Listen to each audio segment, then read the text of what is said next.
మనము కడుపులో పడ్డప్పటి నుంచి అమ్మను జాగ్రత్త జాగ్రత్త అని చెప్తారు కానీ అదే అమ్మను జాగ్రత్తగా చూసుకునే నాన్నను జాగ్రత్త అని ఎవ్వరు చెప్పరు కదా.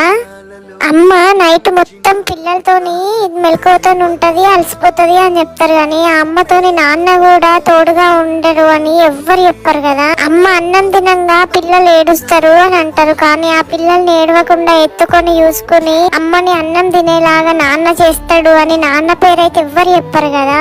అమ్మ అన్నం తినిపేయడానికి గంటలు గంటలు ఓపిక వేసుకొని తినిపిస్తుంది అని అంటారు కానీ ఆ అన్నము ఇంట్లోకి రావడానికి నాన్న కష్టాన్ని అయితే ఎవ్వరు చెప్పరు కదా. పొద్దున్న నుంచి సాయంత్రం వరకు పిల్లల్ని చూసుకొని అమ్మ సాయంత్రం అయితే అలసిపోతుంది కానీ నాన్న ఆఫీస్ కి పోయి వచ్చినాక కూడా పిల్లలతోనే ఆడుకుంటాడు, అలసట అనేది లేకుండా నాన్న చూసుకుంటాడు. కానీ ఇక్కడ కూడా నాన్న పేరు ఎవ్వరు చెప్పరు కదా.